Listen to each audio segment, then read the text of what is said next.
पास जाता हूं, समझ लेता हूं भाई हुआ क्या। जतिन, पूरे डिटेल्स क्या है भाई? Good morning.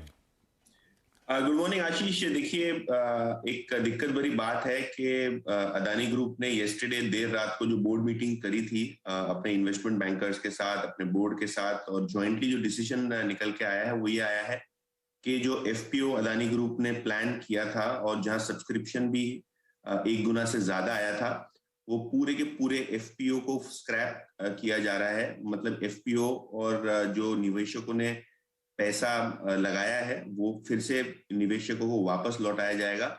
इसका कारण बहुत सिंपल है।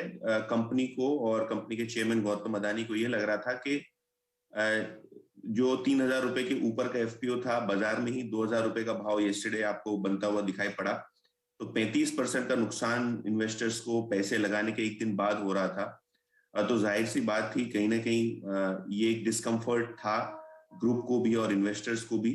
तो ये एफपीओ कॉल ऑफ किया गया है। हालांकि 2-3 इंपॉर्टेंट क्लैरिफिकेशन अदानी ग्रुप ने एफपीओ को लेकर दिए हैं। सबसे पहली बात कि एफपीओ का पैसा जल्द से जल्द बीआरएलएम मतलब जो बुक रनिंग लीड मैनेजर्स हैं उनके जरिए निवेशकों को वापस लौटाया जाएगा।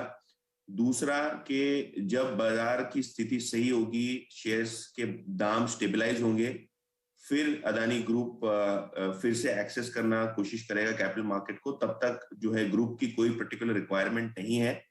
और जो ग्रोथ प्लान्स हैं कंपनी का ये मानना है कि जो इंटरनल अप्रूवल्स हैं और जो पैसे इनके पास हैं ये सफिशिएंट है ग्रोथ जर्नी को आगे लेके जाने में। तो ये एफपीओ के कॉल ऑफ करने से कोई बड़ा असर ग्रुप पे या ग्रुप की कोई कंपनी पे नहीं होगा। तो ये 3-4 पहलू हैं जो यस्टरडे की रिलीज में आए। लेकिन क्लियरली आज ये देखा जाएगा आशीष के बाजार में इसका रिएक्शन किस तरीके से होता है, बाजार इस आईपीओ कॉल ऑफ के अनाउंसमेंट को किस तरीके से लेता है। जतिन की सुबह सुबह ये टाइम होता है वैसे आमतौर पे। ये बाजार कैसे लेता है, यतिन ने जिस पार्ट के साथ छोड़ दिया वही सबसे बड़ा कंफ्यूजन है सबके लिए।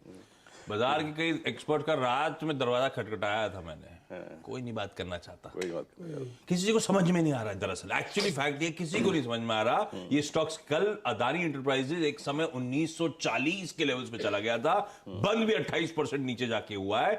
अब कौन पहले ब्लिंक करेगा, ये कंफ्यूजन स्ट्रीट में बना हुआ है। ये कब शॉर्ट स्क्वीज होने आएंगे, कब क्या होगा, देखते हैं आज की ओपनिंग, समझते हैं क्या स्टेबिलिटी आती है नहीं आती है। इस एफपीओ को दरअसल कैसे रीड कर रहे हैं सारे दुनिया भर के इन्वेस्टर्स, एक्सपर्ट्स, पता नहीं।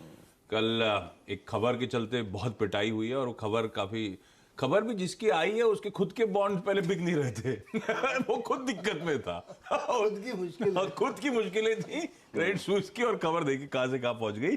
लेकिन ठीक है, ये अब रिएक्शन इंपॉर्टेंट होंगे। वीरू, थोड़ा सा कंफ्यूजन है। खबरें नीरज जी के फ्रंट से अच्छी आ रही, जो सोचा था वैसे ही हो रहा है। बजट भी अच्छा था, नीरज जी के ग्लोबल क्यूज भी बढ़िया थे, पर अब ये कंफ्यूजन अभी भी, कल भी यही हुआ था। कल सेकंड हाफ से जब मूड पूरा बिगड़ा इसी ग्रुप की, जब पिटाई होना शुरू हुई थी, या जब वो अपडेट आने शुरू हुए कि ऐसा कर दिया उनके बॉन्ड्स के साथ।